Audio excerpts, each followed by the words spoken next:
2001 সালে শেখ হাসিনা বিরোধী দলে আসার পরে তারা আমাদের চেয়ে কম সিট পাইছিল, তারা 62টা পাইছিল, আমরা পাইছি 77টা। সেই 62টি সিট পাই বলছিল যে একদিনের জন্য শান্তি থাকতে দেব না, এবং সে যে শুরু করলো। কিন্তু আপনাদের দলের, আপনাদের জোটের অন্যান্য নেতাদের কিন্তু আমরা এটা বলতে শুনছি যারা এই গণ অভ্যুত্থানের জন্য প্রস্তুতি নাও। এখন বলছে যে তারা 2 বছরের বেশি। শাহেদ ভাই বলতেছে যে আমাদের মুরোদই নাই। না, আমি কিন্তু এই ভাষায় বলি নাই, আমাদের মুরোদই নাই, ভাষা চেঞ্জ হয়েছে।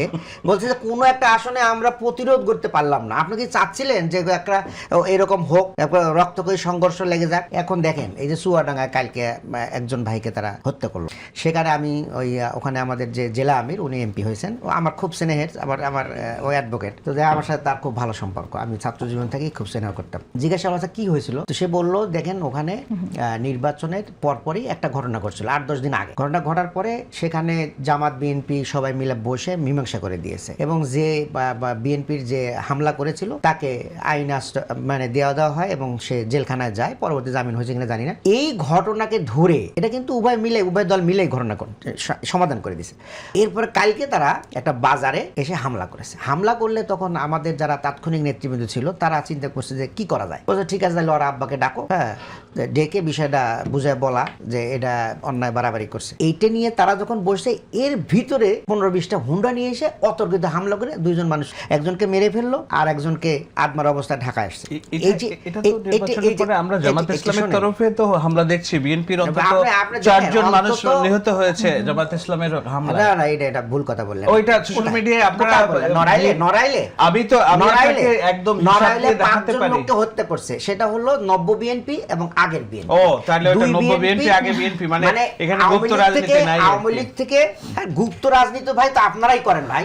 খলিল সাহেব কি মানে কোথায় ছিল? খলিল সাহেব কোথায় ছিল বলেন তো? গুপ্ত কারে বলেন? শুধু জামাত শিবিরকে গুপ্ত বলেন। আপনি খলিল সাহেবটা দেখেন না, ওটা চশমা পরেন তখন মনে হয় না? গুপ্ত বিএনপির ভিতরে আসাদ সাহেব কি ছিল, যিনি অ্যাটর্নি জেনারেল, উনি আসাদ সাহেব উনি এখন আইনমন্ত্রী। আবার স্বরাষ্ট্রমন্ত্রী যিনি ছিলেন, স্বরাষ্ট্র সচিব যিনি ছিলেন, আপনি যার কথা আইনমন্ত্রী অ্যাডভোকেট আসাদ বহু আগে থেকেই উনি বিএনপি রাজনীতির সাথে সম্পৃক্ত। সরকার গঠনের আগেই এসে উনি মানে অ্যাটর্নি জেনারেল হয়ে গেছিলেন। অ্যাটর্নি জেনারেল বিএনপি থেকে হতে পারে না? অ্যাটর্নি জেনারেল তো ভাই ইউনূস সাহেবের অ্যাটর্নি জেনারেল, ইউনূস সাহেব ইন্টারিমের অ্যাটর্নি জেনারেল, পরবর্তীতে আইনমন্ত্রী হয়ে গেল বিএনপি। তাহলে ইন্টারিমের আপনার ট্রাইব্যুনাল, আইসিটি ট্রাইব্যুনালের চিফ যদি দলের হতে পারে তাহলে বিএনপির হলে সমস্যা কোথায়? আইসিটি যে ওনাকে তো আউট করে দিয়েছেন। উনি যদি দল হওয়ার কারণে আউট হয় তাহলে আসাদ সাহেব আউট হবে। বিতর্ক তো সেটা, এবং স্বরাষ্ট্র সচিব ভাই যখন আপনাদের ফেভারে যায় তখন খুব মজা লাগে, আর যখন ডিসফেভারে যায় তখন কয় যে এটা মহাভারত অশুদ্ধ হয়ে গেল। আইন মানে স্বরাষ্ট্র সচিব উনি মন্ত্রী পরিষদ সচিব, তাহলে ইন্টারিমের ভিতরে যারা মানে গুপ্ত ছিল ওগুলো বিএনপিতে আসলে সব সুপ্ত হয়ে যায়। আর যখন খালি চোখে দেখেন যে জামাত ইসলাম গুপ্ত, একটা প্রমাণ করতে পারেন না যে ফরহাদ গুপ্ত, সুপ্রিম কোর্ট বললো যে এটা গুপ্ত না, তাহলে কি হলো? কিন্তু আরো অনেকে তো আছে, আমি ধরেন কোর্টের ব্যাপারে আমি গেলাম না, কিন্তু অনেকে তো আছে তারা ভিন্ন কারণ দেখায় যে কি কারণে তারা ওই রাজনীতি করেছে। এটা তো আপনি অস্বীকার করতে পারবেন না। এইভাবে ওনারা যে বলতেছে যে আমরা এখন মারামারি শুরু করি, এই চুয়াডাঙ্গায় যদি কালকে যদি ওই আমাদের লোকজন সবাই সম্মিলিতভাবে হামলা করতো তাহলে হত্যাকাণ্ডের শিকার কিন্তু বিএনপি হতো। কিন্তু ওনারা যখন আইনানুগ ব্যবস্থা নিয়ে পরিবারের সাথে আলোচনা করতে উদ্যোগ নিচ্ছেন, এই সময় এসে আমাদের 2 জন লোক, একজন তো মারা গেছে আর একজন মারা যাওয়ার মতো অবস্থান। এরপরে নড়াইলে 5 জন লোক মারা গেল। আচ্ছা, আমরা আসলে বিভিন্ন জায়গায় ঘটনার ডিটেইলে যেতে পারছি না, এখন আমাদের শেষ করে দিতে হবে একবারে সময় শেষ। এই ধর্ষণগুলো যে হচ্ছে, 6 বছরের শিশু ধর্ষণ হচ্ছে, 15 বছরের কিশোর ধর্ষণ হচ্ছে, নানিকে মারা হচ্ছে, বাপ বিচার চাওয়ার কারণে তাদেরকে মানে ধরে নিয়ে হত্যা করা হচ্ছে। আচ্ছা, এটা কি এইজন্য কি বিএনপি দায়ী ধর্ষণের জন্য? কারা দায়ী? এটা আওয়ামী লীগ দায়ী? ইন্টারিমের সময় যে হলো তখন এগুলো কি ইন্টারিমের সময় হয়েছে? ইগনারি তাৎক্ষণিক ব্যবস্থা নিয়েছে এবং আসিয়ার বিচার করে দিয়ে দেখাই দিছে। দেখান না কেন? এটা কি আপনারা বিচার করছে না? হচ্ছে তো, মানে আসামি ধরেছে তো। কোন জায়গায় আসামি ধর্ষণের জন্য নুরুকে গ্রেফতার করা হয়েছে। এক জায়গা দোষ, আর বাকিগুলো কি হলো? বাকিগুলো কিছুই তো হয় না। এবং শোনেন, এইভাবে যদি আপনারা অন্ধভাবে সাপোর্ট দিয়ে যান, আমরা চাই যে সরকার সবকিছু উদ্যোগ নেই, ভালোভাবে এটা মেইনটেইন করুক। আমরা তো বলছি যে আমরা গঠনমূলক সমালোচনা করব, আমরা অযথা সমালোচনা করব না, আমরা অযথা বিরক্ত করব না, আমরা বলছি গঠনমূলক সমালোচনা করব।